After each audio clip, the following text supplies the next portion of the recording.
Esa noche nadie quiso abrir la caja, pero el rumor delata lo que guarda.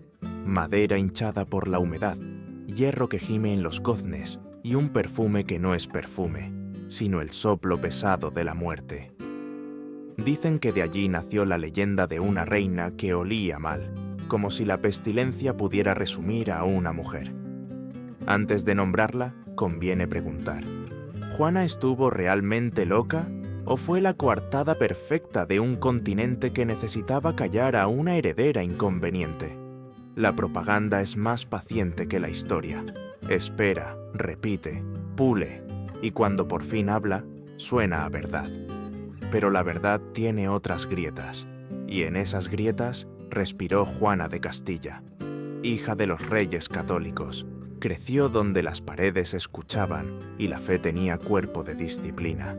La capilla olía a cera y a incienso, los pasillos a piedra fría, los dormitorios a telas húmedas que jamás se secaban del todo. Allí la educaron para ser puente y sello, no para ser voz. El latín llegó como oración, no como pensamiento. La música como entretenimiento de suegros futuros, no como consuelo íntimo. La moral como mordaza que se aprieta mejor cuando nadie mira. En un mundo que convertía a las princesas en documentos vivos, Juana aprendió demasiado pronto que el silencio también es una forma de obediencia. Si la corte era una escuela, su plan de estudios estaba escrito con la tinta del miedo. Cada gesto fue anotado, cada duda corregida, cada pasión templada como si la libertad fuera una enfermedad contagiosa. Nadie quiso ver que tras los ojos oscuros había una inteligencia que no se conformaba con el catecismo ni con los organigramas de sangre. Pero la lucidez, en ciertas casas, suena a insumisión, y la insumisión, en ciertos púlpitos, se nombra pecado. Así se trazó el primer contorno de su destino: casar lejos, servir cerca, parir herederos, guardar luto, desaparecer. Resulta cómodo medir el pasado con reglas del presente y dictar sentencia. Sin embargo, hay vasos comunicantes que no se rompen. Ayer como hoy, el linchamiento de una mujer poderosa no necesita pruebas, solo relatos bien contados. Ayer fueron cronistas al servicio de una dinastía. Hoy pueden ser titulares que se multiplican en pantallas. La mecánica es la misma: fijar un rasgo, exagerarlo, convertirlo en emblema y borrar el resto. Con Juana fue el olor, después la locura, después el cadáver. 3 palabras que bastaron para cubrir un trono con sombra. Cuando la enviaron a Flandes, ya estaba entrenada para inclinar la cabeza y firmar donde tocara. A su alrededor, los hombres se movían como si el mundo fuera un tablero que solo ellos entendían. Isabel y Fernando jugaron bien sus cartas: los rezos para templar el carácter, los tutores para limar aristas, los confesores para recordar que el cuerpo de una reina no le pertenece ni siquiera cuando duerme. En esa pedagogía se forja una docilidad útil, sobre todo cuando la familia necesita un peón que se parezca a una reina. Pero la docilidad tiene grietas, y por esas grietas se filtra todo lo que los protocolos no pueden contener: el deseo de ser, el pánico a la humillación, la sospecha de que toda promesa es un simulacro. El nombre de Juana se pronunció durante años como garantía de futuros pactos. Su virginidad se custodiaba como reliquia, su firma como póliza, su vientre como granero de coronas. En torno a esa utilidad se edificó una devoción pública que no era devoción, sino contabilidad. Y sin embargo, bajo la sábana del deber, palpita algo más íntimo: la pregunta por el yo. ¿Dónde se esconde una persona cuando todo lo que los otros ven es un emblema? Juana buscó ese lugar y, al hacerlo, rompió la gramática de su época. Los cronistas que más tarde la llamarían maloliente fueron, en su infancia, notarios del orden. Escribieron lo que convenía: piedad, obediencia, promesa. No contaron las noches de frío, las manos golpeadas por distracción, los cuentos de infierno reservados a las rebeldes. No contaron que la virtud, sin ternura, se parece demasiado a la mortaja. Tampoco contaron que Juana, en secreto, discutía con los dogmas como quien tantea un muro buscando la piedra floja. Cuando la encontraron llorando, lo llamaron melancolía. Cuando la vieron pensar, lo llamaron peligro. En los corredores donde se decide el destino, se habló de ella como de un contrato. Dote, puertos, salvoconductos, niños por venir. Nadie habló de su risa. Tal vez por eso, cuando llegue el turno de juzgarla, la risa ya no esté disponible y la memoria elija otras imágenes. Un féretro, una llave, una puerta que no se abre desde dentro. La leyenda es cruel porque es eficaz. Y sin embargo, incluso la leyenda necesita una escena inicial. Esta es la nuestra. Una joven que aprende a rezar de rodillas hasta que las rodillas se vuelven piedra, que aprende a callar hasta que el silencio suena a virtud, que aprende a obedecer hasta que el cuerpo obedece solo. A esa joven la llamarán Juana, pero la tratarán como si el nombre fuera prescindible. Cuando el relato avance, vendrán la belleza rubia de Felipe, los banquetes que huelen a vino y sudor, las risas que cortan como cuchillos, las cartas que viajan más rápido que la compasión. Vendrán el cadáver y la sospecha, la llave y el cerrojo, los sermones y la medicina que no cura. Pero por ahora, basta con entender que, antes de la prisión, hubo un diseño. Antes de la loca, hubo un método. Antes del olor, hubo humedad. Todo reino tiene un sótano, y el de Castilla se llamaba educación. Si esta historia aún nos inquieta, es porque reconoce un truco vigente. Para neutralizar a una mujer, basta con elegirle un adjetivo y repetirlo hasta que suene a destino. Con Juana funcionó. Funciona todavía, cuando una biografía entera se resume en un apodo. Abriremos la caja, sí, pero no para olerla, para desenterrar lo que el olor quiso tapar. Allí, bajo capas de rumor y de musgo, late una certeza incómoda.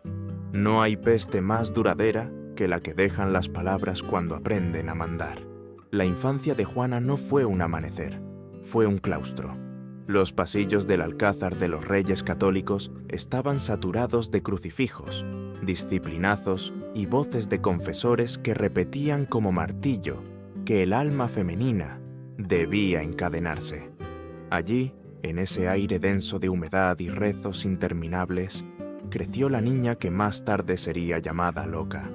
No se le permitió jugar con muñecas, sino con letanías. No se le enseñó a decidir, sino a obedecer. Castilla a finales del siglo XV era un territorio donde el poder se revestía de incienso y la niñez era sacrificada en el altar de la dinastía. Juana fue, desde su primera respiración, menos persona que contrato. Imaginemos aquella escena.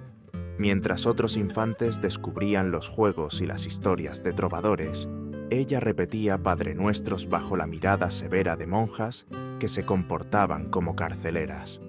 Cada sonrisa era sospechosa de frivolidad, cada distracción un pecado contra la obediencia. La música que aprendía no era para disfrutar, sino para agradar a suegros que todavía no tenían nombre. El latín que recitaba no abría caminos de pensamiento, sino de plegarias mecánicas. En cada clase, en cada golpe de regla sobre las manos, se imprimía la idea de que su cuerpo no le pertenecía. Era un templo ajeno, custodiado para futuros príncipes. La corte de Isabel y Fernando parecía un convento armado. La Inquisición ardía fuera de los muros, pero dentro el método era igual: moldear, vigilar, quebrar la voluntad. Los cronistas hablaban de virtud y devoción, ocultando el frío que partía huesos y la soledad de una niña que aprendía a ocultar sus lágrimas. El mensaje era simple y brutal. El deseo es pecado, la libertad es herejía, el silencio es salvación. Esa pedagogía perforó su mente hasta convertirla en experta en la máscara, la de la hija sumisa, la de la princesa dócil. Pero bajo esa máscara bullía un fuego que nadie quiso reconocer. Y es que Juana no era torpe ni pasiva. Poseía una inteligencia aguda, capaz de debatir filosofía, de detectar trampas en discursos teológicos, de observar con lucidez la hipocresía de quienes la instruían. Esa lucidez, en vez de celebrarse, se convirtió en amenaza, porque en un mundo donde la obediencia femenina era ley de hierro, una muchacha que preguntaba demasiado se volvía sospechosa. Era más fácil etiquetar su curiosidad como rareza que admitir que estaba comprendiendo demasiado pronto el teatro del poder. Así se plantó la semilla del futuro diagnóstico. La llamarán loca no por perder la razón, sino por atreverse a usarla. Desde el principio, su destino estuvo escrito por manos ajenas. Sus padres no la vieron como hija, sino como puente. Cada conversación sobre su futuro se parecía más a una transacción de feria que a un sueño familiar. «Será esposa de tal príncipe», murmuraban como quien intercambia caballos. Juana escuchaba escondida que su vida no sería suya, que su nombre serviría para legitimar alianzas, que su virginidad sería vigilada como reliquia. La ironía es que la llamaban por su nombre, pero la trataban como si careciera de él. Era solo sangre, solo herencia, solo útero dispuesto para fabricar emperadores. ¿Qué impacto psicológico tiene crecer bajo esa lógica? La niña aprendió a callar lo que pensaba, a morderse la lengua hasta sangrar, a mostrar la docilidad que esperaban mientras cultivaba un resentimiento subterráneo. Ese resentimiento, años más tarde, estallaría en gritos, celos, arrebatos que la corte aprovecharía para levantar el mito de la locura. Pero no nació como locura, nació como respuesta a un sistema que reducía su existencia a mercancía. La rabia que le prohibieron en la infancia volvería convertida en fuego que devoraba su matrimonio y su reputación. Comparado con la educación de niños varones, su encierro era doble. Ellos aprendían artes militares, discursos políticos, tácticas de caza. Ella aprendía a bajar la vista, a rezar, a bordar en silencio. La desigualdad era brutal, pero se disfrazaba de virtud. Y mientras tanto, Castilla se enorgullecía de tener a los reyes católicos como ejemplo de fe, mientras fabricaba en secreto a una hija destinada a ser sacrificio humano en el altar del poder. Es allí, en esos claustros húmedos, donde Juana aprendió la lección más cruel, que la libertad era un pecado y que su destino ya estaba escrito mucho antes de que pudiera pronunciar la palabra yo. Hoy, cuando repasamos esa infancia, no podemos dejar de compararla con otros mecanismos modernos de control. La propaganda, la educación impuesta, la censura emocional no han desaparecido, solo han cambiado de traje. Juana es espejo de cómo una sociedad puede enterrar la voz de una mujer bajo toneladas de rezos y decretos. No es solo historia medieval, es advertencia. Cuando el poder necesita obediencia, primero mutila la infancia. La locura de Juana comienza en este sótano invisible, en un entrenamiento para ser objeto y no sujeto. Allí nació la reina que, con el tiempo, dejaría de oler a incienso para ser marcada con el hedor de la humillación. Cuando la juventud de Juana apenas comenzaba a respirar, el ajedrez de los reyes ya había decidido su próxima jugada. El destino recayó sobre Felipe, duque de Borgoña, llamado por todos el Hermoso. El apodo era un engaño envuelto en seda. Sí, tenía cabellos rubios, porte principesco y una sonrisa que desarmaba cortesanas, pero bajo esa fachada se escondía un carácter frívolo, egoísta, un narcisismo que no cabía en catedrales góticas. El matrimonio no fue amor ni encuentro, fue tratado comercial. Se firmaron cláusulas, se calcularon dotes, se negociaron territorios como si la piel de Juana fuera una firma ambulante. Mientras embajadores chocaban copas de vino, ella solo contaba los días para abandonar la jaula castellana, sin imaginar que entraba en otra, tapizada de tapices flamencos pero con barrotes más crueles. La boda fue un espectáculo teatral, procesiones luminosas, música que parecía anunciar un Edén, banquetes donde el oro y el vino caían como lluvia.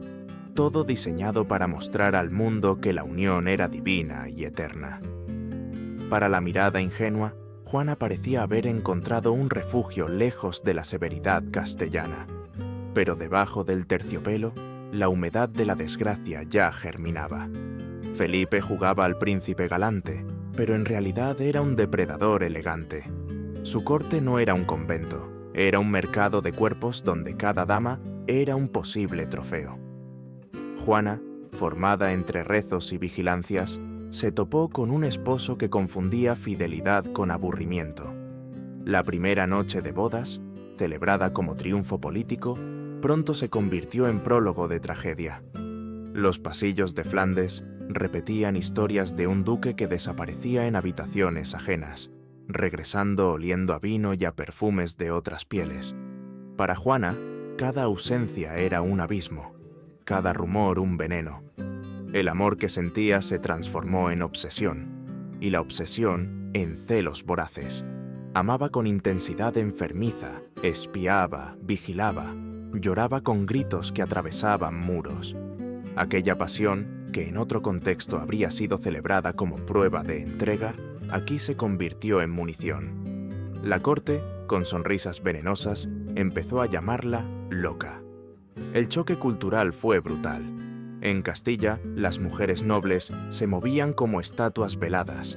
La modestia era ley divina. La fidelidad se enseñaba como sacramento. En Flandes, las damas reían con escotes atrevidos. Los banquetes eran torneos de exceso. Y la fidelidad era tan rara como un monje sobrio en carnaval.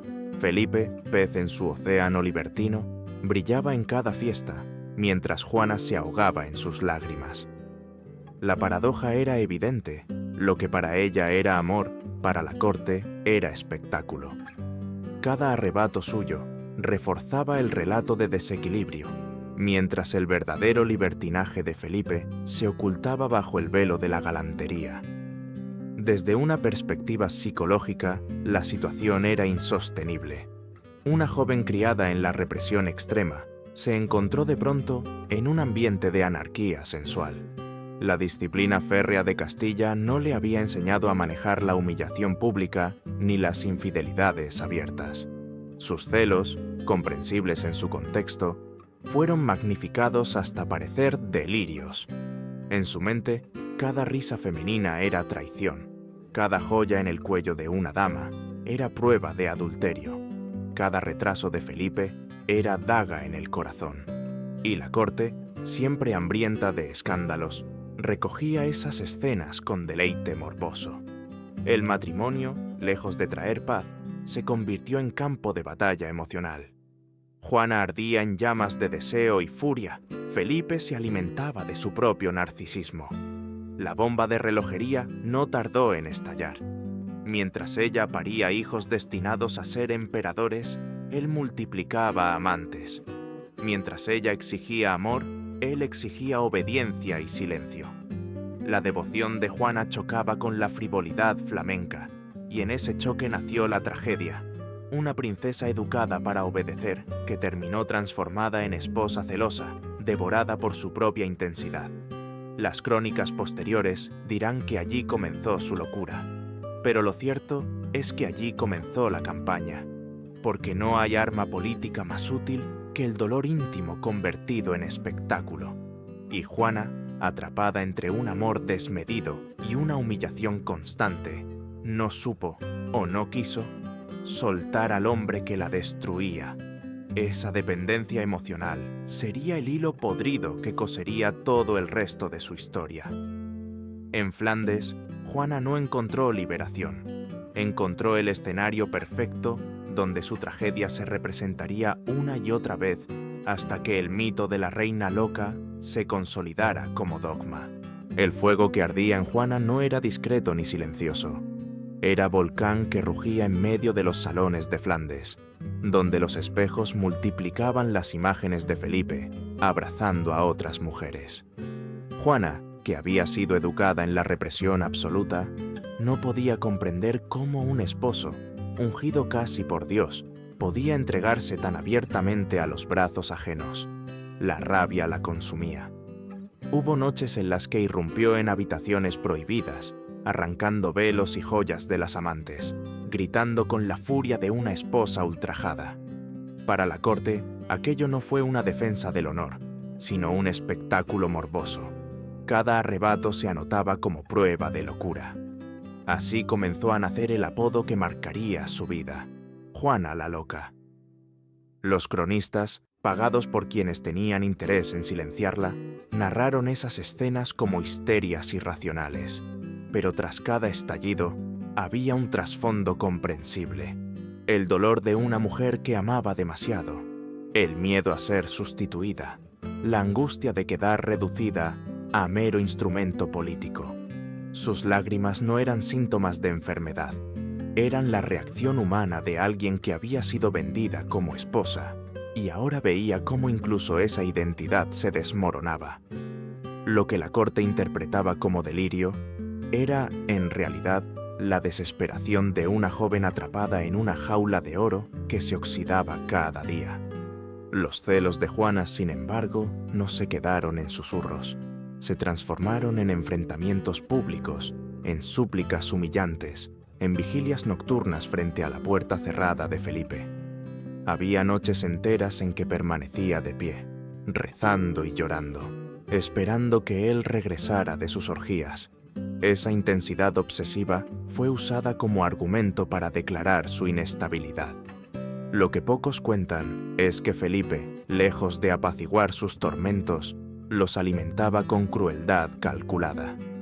Disfrutaba viendo a su esposa retorcerse, como si sus celos fueran prueba de su poder sobre ella.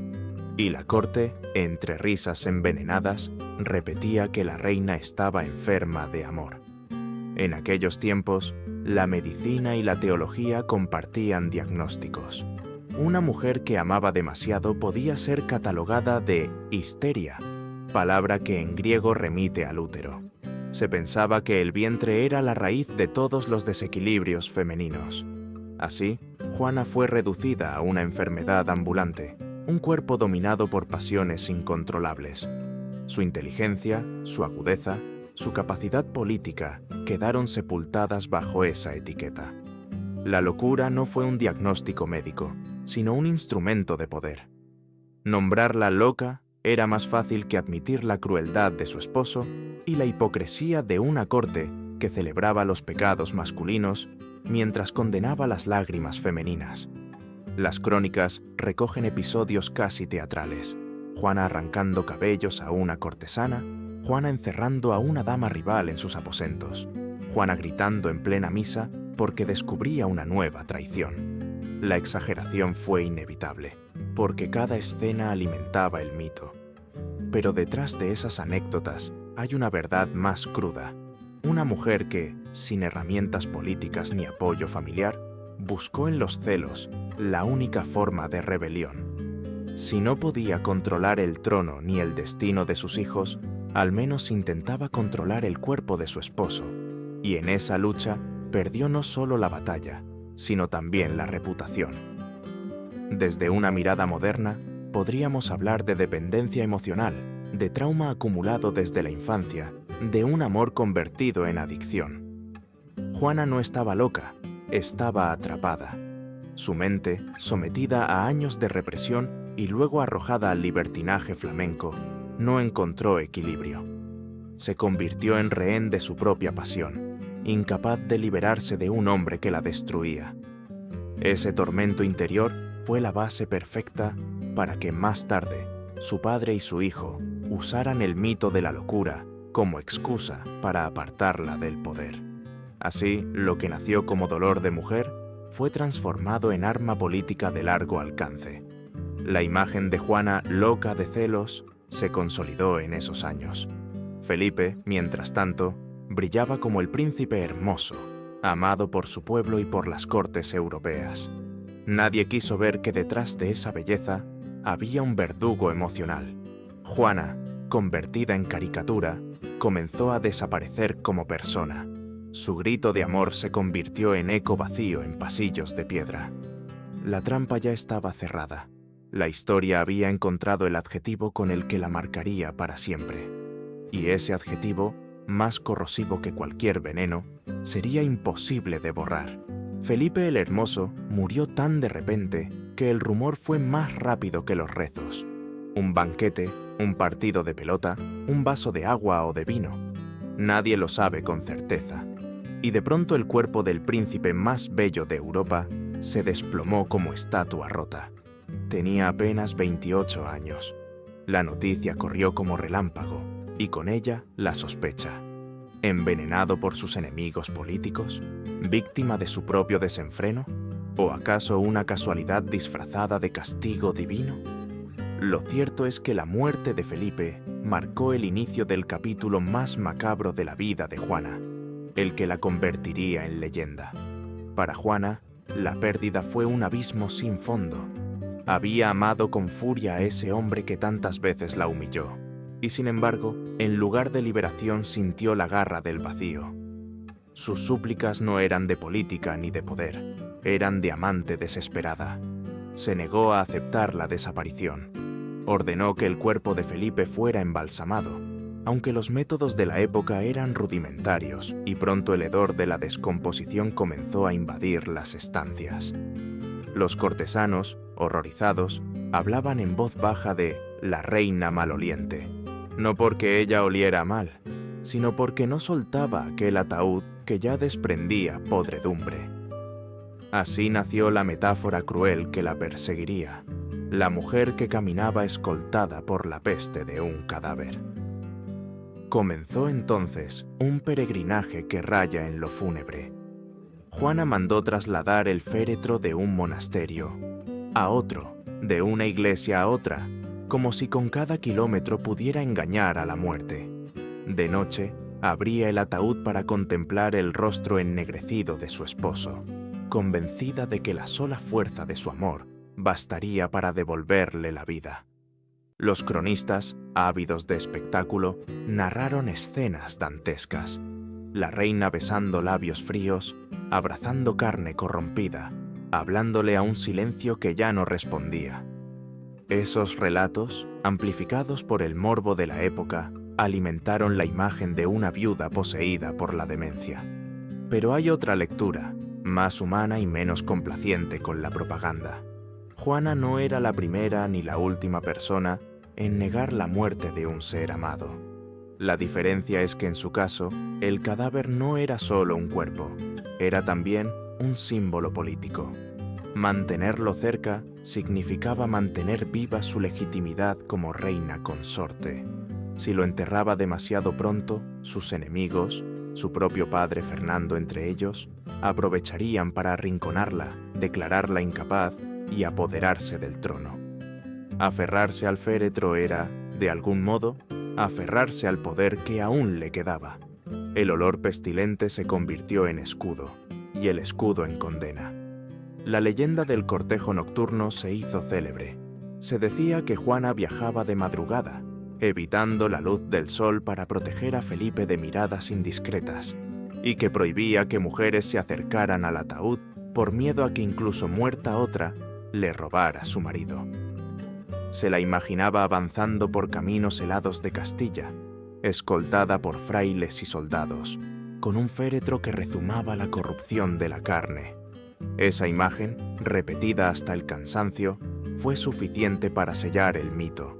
Juana no solo estaba loca, sino que además arrastraba consigo la peste del deseo enfermizo. Desde un punto de vista simbólico, la escena tiene una fuerza brutal. El cadáver en descomposición representaba no solo a Felipe, sino también a la monarquía que se deshacía entre sus manos. El olor, que repugnaba a todos, era el recordatorio de que la gloria tiene fecha de caducidad, que la belleza del hermoso no resistió al tiempo. Juana, negándose a enterrarlo, se convirtió en guardiana del fracaso, en viuda de un imperio que ya comenzaba a disputarse. No era ella la maloliente, era el poder el que hedía, pero la historia prefirió cargarle a ella esa peste. Así, entre la descomposición y la sospecha, se forjó la escena más célebre de su biografía. La reina que viaja con un ataúd, la esposa que no suelta al marido muerto, la mujer que confunde amor con locura. Desde entonces, cada generación repetiría esa postal como explicación definitiva de su demencia.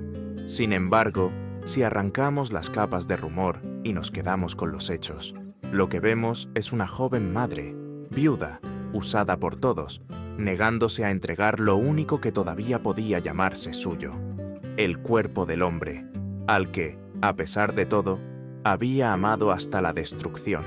Tras el cortejo fúnebre y el murmullo insoportable de los cronistas, la figura de Juana se convirtió en problema político.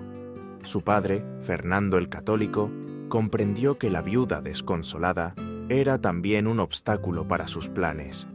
Castilla necesitaba estabilidad y un monarca fuerte, no una reina aferrada a un ataúd. Así comenzó el encierro disfrazado de protección. La llevaron al monasterio de Santa Clara en Tordesillas, un edificio austero que más que refugio espiritual, funcionó como cárcel dorada. Allí, detrás de gruesos muros de piedra, Juana pasaría casi medio siglo, convertida en prisionera de su propia sangre. El aislamiento no fue inmediato ni evidente. Al principio se le concedieron habitaciones amplias, servidumbre mínima y el consuelo de la misa diaria. Pero poco a poco el cerco se estrechó. Cada visita era vigilada, cada carta interceptada, cada gesto interpretado como síntoma de enfermedad. Lo que se presentaba como cuidado maternal del reino era, en realidad, una estrategia para despojarla de poder. En los documentos oficiales, Juana figuraba todavía como reina legítima, pero en la práctica su autoridad se redujo a nada. Era reina de nombre, prisionera de hecho. Tordesillas era un mundo pequeño, cerrado, opresivo. Los inviernos helados calaban hasta los huesos, los veranos eran asfixiantes y las noches resonaban con los rezos monótonos de las monjas. Juana, acostumbrada a los grandes salones de la corte, se vio de pronto rodeada de muros desnudos y de rutinas repetitivas. La soledad, que en principio pudo haber sido alivio, se transformó en tormento. Sus intentos de escribir o de leer eran controlados, sus conversaciones vigiladas. La vida de la reina se redujo a un puñado de celdas, un claustro sombrío y un jardín que nunca bastaba para escapar del aire envenenado de la sospecha. La paradoja era cruel. Mientras su nombre figuraba en monedas y documentos, su cuerpo estaba confinado como el de una hereje. La legitimidad del trono descansaba en ella, pero ella no podía ejercerla. Su padre primero y luego su hijo Carlos V utilizaron su locura como argumento perfecto. La reina estaba viva, pero incapacitada. Por lo tanto, ellos podían gobernar en su lugar. El cuerpo de Juana se convirtió en coartada dinástica, en pretexto legal para que otros hombres se apropiaran del poder. Era la demostración más clara de que el cuerpo de una mujer podía ser tratado como simple contenedor de soberanía. El encierro prolongado afectó su salud física y mental. Los testimonios hablan de periodos de mutismo, de largos silencios en los que parecía ausente, también de arrebatos de furia, cuando se daba cuenta de que hasta sus propios hijos le eran arrebatados uno a uno para ser educados lejos de ella. Entre esos muros aprendió la amargura de la maternidad frustrada, parir príncipes y princesas destinados a reinar en el mundo, pero no poder criarlos ni abrazarlos. Su maternidad fue expropiada con la misma frialdad que su corona. Desde una mirada filosófica, Tordesillas simboliza la victoria de la razón de Estado sobre la vida individual. Juana dejó de ser persona para convertirse en pieza de ajedrez. Su cuerpo, vigilado día y noche, era la garantía de continuidad dinástica. Mientras respirara, servía de argumento para justificar a quienes la mantenían apartada. En cierto modo, su encierro fue un ritual permanente de muerte en vida. Allí, donde los pasillos olían a humedad y resignación, se consumió lentamente la reina que alguna vez había desafiado a la corte con sus celos incendiarios. El mito de la loca encontró en Tordesillas su escenario perfecto. Cada silencio suyo era interpretado como demencia, cada lágrima como desequilibrio, cada súplica como prueba irrefutable de incapacidad. Lo que era dolor humano se transformaba en propaganda política, y así, entre sermones y cerrojos, Juana fue borrada del presente para convertirse en espectro. La mujer que una vez recorrió Castilla con un féretro, ahora recorría en círculos el claustro de un convento, mientras la historia se escribía sin ella, pero a su costa. En Tordesillas, el silencio de Juana se convirtió en sermón. La Iglesia, siempre atenta a moldear relatos ejemplares, utilizó su figura como advertencia. Los púlpitos repitieron la historia de la reina dominada por los celos, por la pasión carnal, por la incapacidad de someter sus instintos al rigor de la fe. La convirtieron en ejemplo de lo que ocurría cuando una mujer se desviaba del ideal mariano. En vez de pureza y obediencia, locura y hedor. Así, Juana pasó de ser reina legítima a convertirse en lección moral, en metáfora de pecado que se paga con vergüenza pública. Los sermones eran claros. Mientras los santos desprendían aromas de rosas y lirios al morir, la reina loca estaba rodeada de pestilencia. El contraste era brutal y eficaz. El olor, que en realidad provenía de un cadáver que nunca quiso soltar, fue transformado en símbolo espiritual de corrupción interna. No importaba que las circunstancias fueran distintas. La Iglesia necesitaba un relato que sirviera de advertencia a las mujeres que osaran anteponer deseo a obediencia. Juana se convirtió en parábola viviente, un cuerpo encerrado, exhibido como recordatorio de lo que sucede cuando la pasión devora el alma. La propaganda clerical no se limitaba a la peste. También se hablaba de su aislamiento como penitencia necesaria, como si el encierro en Tordesillas hubiera sido voluntad divina. Los cronistas eclesiásticos escribían que Juana rezaba sin comprender, que su mente vagaba, que su rostro mostraba la descomposición de la carne en vida. Todo formaba parte de un mismo guión: borrar su dignidad y sustituirla por la caricatura de la pecadora castigada. Así, el mito se consolidó no solo en la política, sino también en la religión, extendiéndose como doctrina en la mentalidad colectiva de Castilla. En realidad, la instrumentalización de Juana responde a una lógica más amplia: la necesidad de la Iglesia de exhibir ejemplos concretos para reforzar sus dogmas. Mientras los santos eran exaltados como modelos de virtud, Juana era presentada como ejemplo de lo contrario. El hedor que la envolvía servía como contraste con el olor a santidad que rodeaba los cuerpos incorruptos de mártires y beatos. Era un teatro olfativo, un discurso del sentido que convertía la memoria de Juana en un recordatorio repulsivo. Y así, lo que en esencia fue dolor personal, se transformó en catequesis colectiva. Pero reducir su historia a sermón es traicionar su humanidad. Juana no fue solo la viuda obsesionada, ni la loca prisionera, ni la pecadora castigada. Fue también la mujer que soportó el robo de su libertad, la pérdida de sus hijos, la traición de su sangre. El hedor que la rodeaba no era más que el eco de una injusticia transformada en mito. En ese proceso, la Iglesia demostró que también sabía escribir historia con pestilencia, borrando matices, simplificando tragedias, canonizando la humillación. Juana se volvió un espejo en el que cada mujer podía ver la advertencia: sométete o serás encerrada, como la reina loca de Castilla. Desde un punto de vista teológico, el contraste entre olor de santidad y olor de pecado revela cómo se manipula la percepción sensorial para moldear creencias. No hay documento divino que declare que el alma huela. Sin embargo, la Iglesia medieval hizo del aroma un lenguaje de salvación. Juana quedó atrapada en esa metáfora, marcada por un hedor que no era suyo, sino del cadáver que amó. Así, la religión se apropió de su desgracia para cimentar un mensaje que sobrevivió siglos.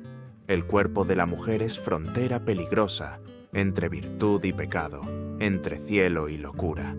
Los hijos de Juana fueron, uno a uno, arrebatados de sus brazos. No hubo piedad en ese despojo.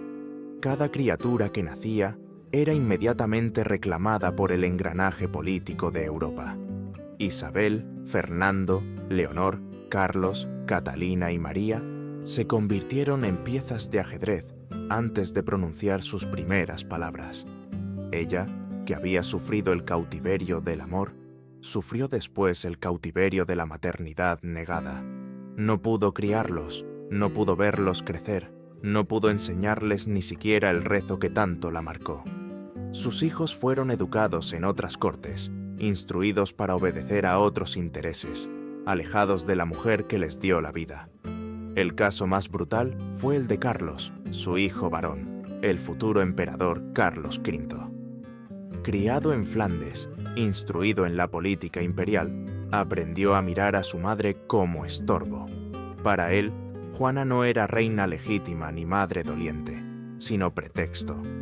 Mientras ella languidecía en Tordesillas, él usaba su nombre como escudo legal para legitimar su gobierno.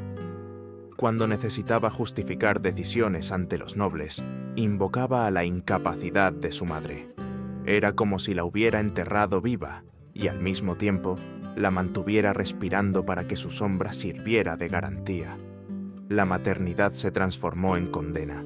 El hijo que debería haberla defendido fue quien selló su prisión. Juana intentó rebelarse, aunque sus medios eran escasos. Hay relatos de súplicas desesperadas para ver a sus hijas, de llantos nocturnos que resonaban en los muros de Tordesillas, de cartas nunca enviadas en las que reclamaba su derecho a abrazar lo que le quedaba de vida. Pero cada petición era respondida con mayor encierro, con más vigilancia, con sermones que la acusaban de no aceptar la voluntad divina.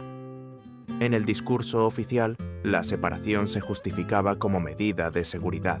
Los niños debían ser preservados de la influencia de una madre loca. En la realidad, era una estrategia calculada para aislarla hasta de su propia sangre. La traición más cruel no vino de enemigos externos, sino de su propia familia. Fernando, su padre, la había usado para mantener el control de Castilla. Carlos, su hijo, la transformó en espectro legal. Entre ambos, Juana quedó reducida a nada. Ni esposa, ni reina, ni madre. Solo un cuerpo encerrado, un nombre manipulado, una historia moldeada para servir a otros. La maternidad, que en su época era considerada el rol más sagrado de la mujer, fue arrancada de sus manos y convertida en castigo. No solo le negaron el trono, también le negaron la posibilidad de ser madre en plenitud. Desde un punto de vista sociológico, este despojo revela la dimensión más oscura del poder patriarcal. No basta con encerrar a la mujer, también hay que expropiarle su descendencia. Los hijos se convierten en propiedad del Estado, en herramientas dinásticas. Juana encarna la tragedia de la maternidad confiscada, de la mujer reducida a útero sin voz, de la reina transformada en incubadora de imperios. La humillación no fue solo política, fue íntima, dirigida al corazón mismo de su identidad. Ser madre y no poder ejercerlo fue la daga final, la que convirtió su vida en llaga abierta que nunca cicatrizó. Así, el mito de la reina loca se alimentó también de esta separación. La madre que lloraba por sus hijos fue retratada como demente incapaz de cuidar. La mujer que reclamaba cariño fue descrita como peligrosa. La política encontró en la maternidad frustrada otro argumento para sostener la prisión. Y Juana, encerrada entre muros y ausencias, se convirtió en fantasma vivo, rodeada no solo de pestilencia y sermones, sino también del eco insoportable de voces infantiles que nunca volvería a escuchar. La vida de Juana se consumió lentamente en las paredes húmedas de Tordesillas. Pasaron los años, después las décadas, y la mujer que alguna vez recorrió Castilla con un féretro terminó reducida a sombra. Llegó a la vejez cargando más soledad que arrugas. Cuando la muerte finalmente la alcanzó en 1555, tenía 75 años, una edad extraordinaria para su época. No hubo cortejos fastuosos ni funerales dignos de reina, apenas un entierro discreto, casi clandestino, como si quisieran enterrar con ella no solo un cuerpo, sino también un incómodo recuerdo. Los cronistas apenas registraron su fallecimiento. Para entonces, Carlos V era ya emperador consolidado y no necesitaba reivindicar a su madre. Al contrario, le convenía que su figura se desvaneciera como humo. Juana fue enterrada en Granada, junto a Felipe, el hombre que había sido origen de su tormento. El círculo macabro se cerraba. La viuda que cargó con un cadáver terminaba reposando al lado de ese mismo cadáver, como si la historia quisiera sellar para siempre la unión de amor, muerte y hedor que la marcó desde joven. Sin embargo, la muerte no borró su memoria. La leyenda de Juana la Loca siguió creciendo, adornada por rumores, exageraciones y sermones. Su imagen se convirtió en materia prima para pintores, dramaturgos, novelistas. Cada uno eligió qué mostrar: la amante histérica, la viuda delirante, la madre abandonada, la prisionera silenciosa. Pocos se detuvieron a ver a la mujer real, atrapada entre traiciones familiares y estructuras patriarcales. El mito era más útil que la verdad, y así, Juana pasó a la eternidad como un emblema de locura femenina, más que como reina despojada. Con el tiempo, su figura comenzó a resignificarse. Algunos la interpretaron como mártir del amor, otros como víctima del poder. En el siglo XIX, los románticos la elevaron como símbolo de pasión desmedida. En el XX, como ejemplo de opresión patriarcal, y en el XXI, como caso emblemático de cómo la historia manipula la memoria de las mujeres. El hedor que la Iglesia y los cronistas le atribuyeron se transformó en metáfora de un hedor más profundo, el de una sociedad que prefirió inventar una loca antes que reconocer la injusticia. La paradoja final es amarga. Juana fue víctima del poder, pero también garantía de él. Sin su existencia, ni Fernando ni Carlos habrían podido gobernar con legitimidad. Su cuerpo, vivo o muerto, fue siempre propiedad del Estado. Su vida fue secuestrada, su maternidad robada, su memoria distorsionada. Y sin embargo, la leyenda la hizo inmortal. Mientras otras reinas quedaron reducidas a notas al pie, ella sigue despertando interés, preguntas, debates. Su locura se convirtió en mito eterno, recordándonos que la historia puede ser más cruel que cualquier encierro. Quizás por eso Juana sigue viva en nuestra imaginación, porque representa algo más que un caso individual.